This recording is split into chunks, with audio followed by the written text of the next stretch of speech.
Hello there, welcome to another short clip tutorial video of how to make your own Star Wars helmet from a raw 3D printed kit. This is it tutorial 3 part 3? I have to do them in short videos because I just do, because it's Instagram and they're weird. I just have to do it. This is the final smoothing stage. So the next bit will be paint.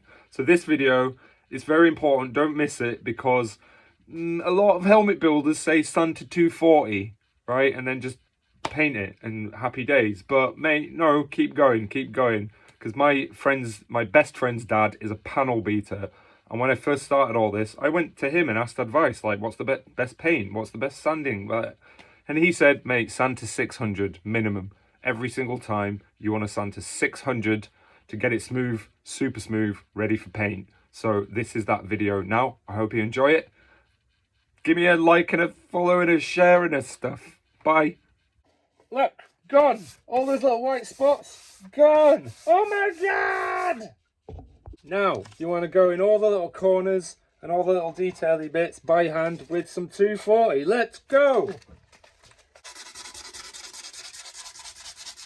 At this stage, I like to go over the whole helmet by hand, lightly, just to check my work, just to check for holes, because it's easier to do by hand. You can just go around and again just find little defects and go, oh, there's a hole there, so I'll just concentrate on a little bit more. Okay, done. Technically this guy's ready for painting now, but I like to go a step further, if not 2 steps further. So basically I sand down to 600 grit, so I go 60, 120, 240, I then do 400, which I'm about to do, and then I do 600, and I do those last ones wet and dry. And I pretty much sand anything I'm going to paint to 600. Django is going to be shiny, right? He's kind of chromy, aluminium-y, he's not as shiny as like Mando, but he is going to be silver. And silver doesn't hide imperfections, it accentuates them. So you want to get anything you're going to paint chrome or gold or shiny, you want to get as smooth as possible. Some people sand to like 1,000 beyond that, and maybe even 2,000 grit. It's completely up to you, but I definitely go to 600 with each helmet. So I just get a little bit of water, get my 400 sandpaper, dab it in, and do it all over by hand. You can get 400, 800,000 with the power sander, but at this stage, I just like to do it by hand.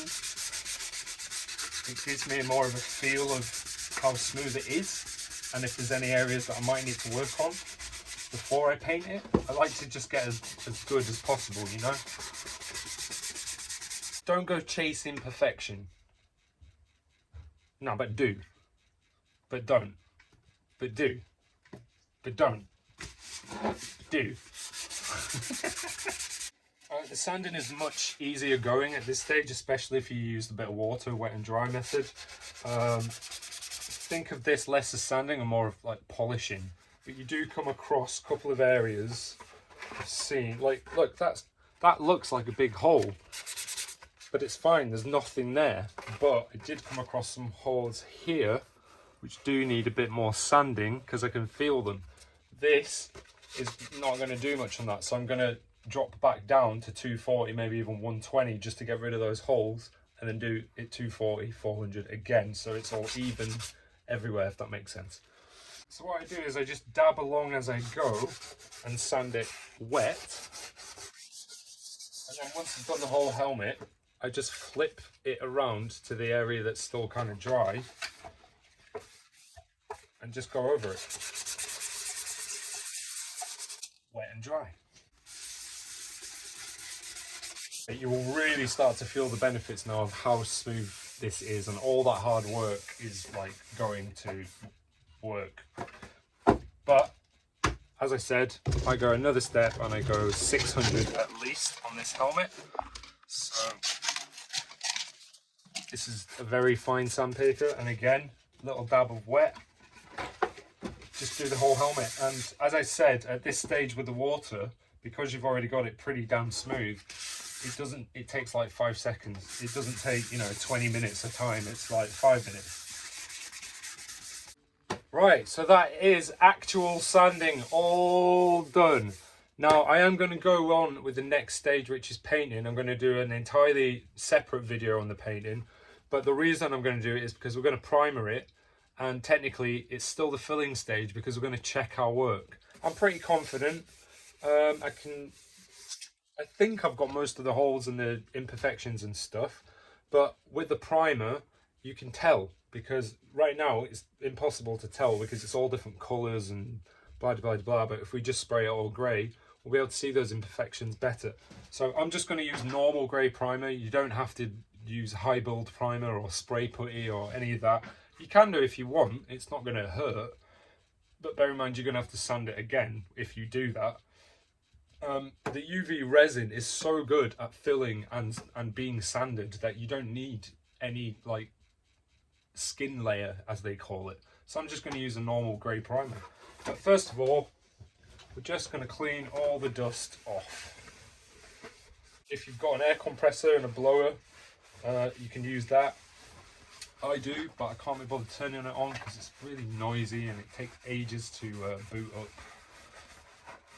And once you clear the dust off, you can actually see all the bits better. So before I even primer it, I'm just going to check it again. Like, look, these little edge bits, all that sandpaper's ruined. I'm just going to get a little bit of each. 120, 240, 400, 600. I'm just going to go, where was it? Yeah, here, look.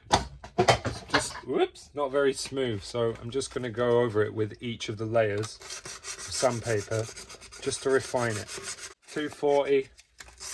Obviously, it's so smooth now. If we use a more abrasive sandpaper like 120, it's going to scratch it. So we need to iron that out again. 400, 600. And there we go. It takes 2 seconds, but that like rubbish edge is now perfectly refined, and it just makes such a difference on your helmet. And we are our own worst critics, aren't we? But trust me, I'm in groups with fellow prop builders, and they look out for all the imperfection of other makers that I look for and secretly don't tell anyone. I just go, God, that's really bad, that is. Or I go, that is amazing. Well done, mate. How did you do that? Right? So, to me, you just want to always be improving. Not like, don't be like insane. Go at your own pace, but you learn fast. Especially if you are in like such an amazing community as is on Instagram of Star Wars and helmet makers and 3D printers. There's so many helpful people out there and handy just tips and tricks. And if you ask people, they'll usually tell you.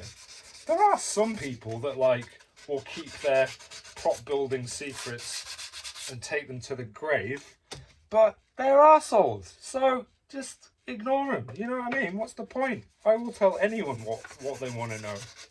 So yeah, I'm just going around refining edges and any bits that I might have missed. Bits like that, look, there's no major holes, it's just a bit more textured there. So I don't even need to go down to 120 or whatever, just get my 600 and just refine it. Thank you very much for watching. I hope you are enjoying these little videos. I hope they're teaching you little skills and tricks, and to show you that it's really not that hard. Yes, there's work, but anything that is good requires a little bit of work, doesn't it? But it's not hard work. It's just focus.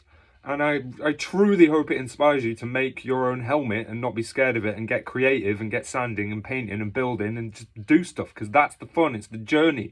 It's not even the helmet. Yes, you get a kick-ass beautiful helmet at the end of it, but that's almost like a bonus.